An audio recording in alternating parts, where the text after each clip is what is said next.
Hi there, beautiful people. Welcome back to Amo in Cucina. Today's recipe, I want to make something very different. I'm gonna do lasagna, which I love, and I'm gonna make in a very special way. So it's gonna be very different from all the other lasagna. We're gonna use chickpeas pasta, and we're gonna mix it up with chickpeas and béchamel and other ingredients.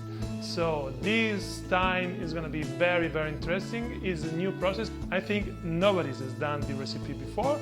It came up in my mind to do some lasagna in a special way, using instead of lasagna sheet, classic lasagna sheet, I'm going to use chickpeas pasta sheet. So we're going to make it in the oven. So be prepared to be amazed by this recipe. And what else? Let's start.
If you like my recipe, please put a like, subscribe. See you next time. Ciao!